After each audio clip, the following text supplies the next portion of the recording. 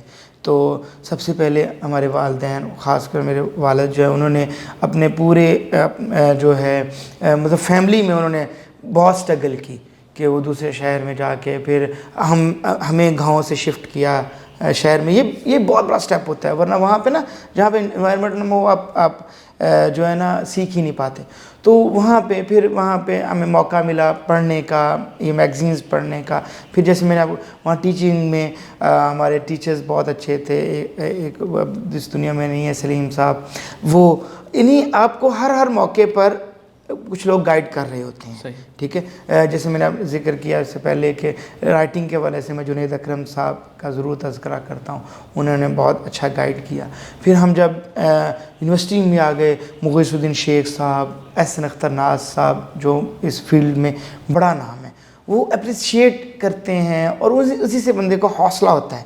ٹھیک ہے, professional life میں چلے گئے, وہاں پہ بہت سے لوگوں نے ہمیں اچھا گائیڈ کیا اور اس میں سیکھنے کا موقع ملا.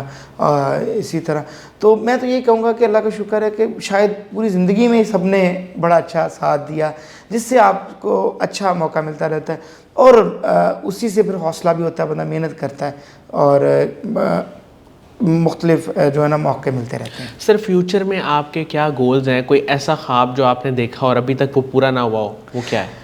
میرا جو خواب ہے یا کسی کا بھی جو خواب ہے ایز اے ٹیچر, آپ جب کسی کو پروفیشن کو جوائن کرتے ہیں اور پوری شوق سے جوائن کرتے ہیں, ٹھیک ہے, تو آپ کا پھر خواب ہوتا ہے کہ آپ اسی کو سرو کریں.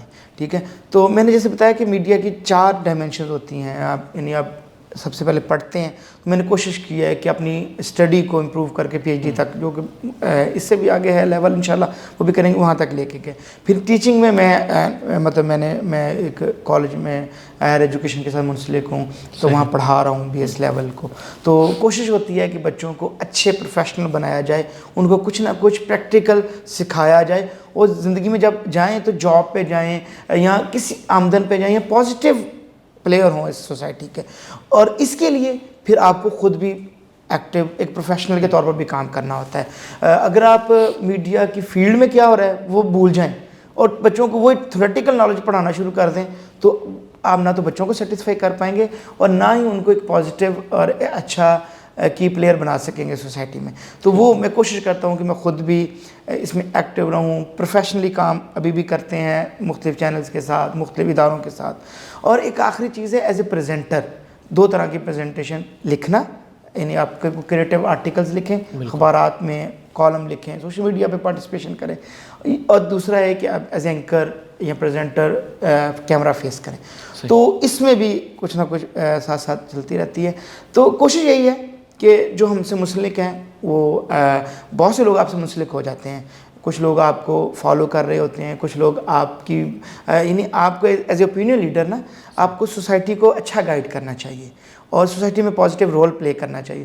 تو اس میں آپ ایز اے ٹیچر بھی رول پلے کر سکتے ہیں, آپ انفلوئنسر بھی رول پلے کر سکتے ہیں, آپ یوٹیوبر ہیں, آپ کو ٹی وی اینکر ہیں, جہاں جس لیول پہ بھی ہیں. تو اگر آپ سیکھ رہے ہیں, اچھا نالج گین کر رہے ہیں, ٹرانسفر کر رہے ہیں, تو یہی آپ کا ایک گول ہونا چاہیے. سر قاسم علی شاہ صاحب کے کام کو, ان کی فاؤنڈیشن کو آپ کیسے دیکھتے ہیں؟ ظاہر بات ہے وہ ہمارے ملک میں ماشاءاللہ, پہلی بات ان کی بھی ایک اسٹرگل, وہ جیسے کہتے ہیں وہ خود بتاتے ہیں کہ وہ ٹیوشن سینٹر سے لے کر ایک ٹیچر سے لے کر اب ماشاءاللہ وہ ایک اللہ تعالیٰ نے ان کو ایک نیشنل لیول پہ, اور بلکہ نیشنل تو کیا انٹرنیشنل لیول پہ پرومیننٹ ایک فگر ہیں. تو یہ مطلب یہ وہ چیز ہے کہ سب آپ اکیلے موٹیویشنل اسپیکر بھی نہ ہوں, بلکہ سوسائٹی کو اچھے لوگ دے رہے ہوں. وہ چاہے آپ ان کی موٹیویشن دے کر، ٹریننگ دے کر، ان کے لیے کچھ کورسز کا اہتمام کر کے، اور اسی طرح ایون ان کو اسکالرشپ دے کر، کسی کو اپریشیٹ کر کے، کسی کو فائنینشلی کر کے. اور قاسم علی شاہ فاؤنڈیشن یہ کام کر رہی ہے ہمارے لیے، تو یہ آج کے دور میں بہت سے لوگوں کے لیے انسپائریشن ہے. اور اس کے اللہ کرے یہ مزید آگے جائے، یہ ادارہ بنے اور یہ مزید بڑے لیول پہ کام کرے. بہت شکریہ محمد عاصم صاحب، آپ نے ہمارے لیے وقت نکالا. ناظرین، مجھے امید ہے کہ ان کی گفتگو سے آپ نے بہت کچھ سیکھا ہوگا، خاص طور پہ جو انہوں نے اچھے کانٹینٹ کی بات کی وہ بہت اہم تھی. اس کے ساتھ ہی اجازت دیجیے، اپنا بہت ہی خیال رکھیے گا. انشاءاللہ دوبارہ حاضر ہوں گے ایک نئے انٹرویو کے ساتھ. تب تک کے لیے اللہ حافظ.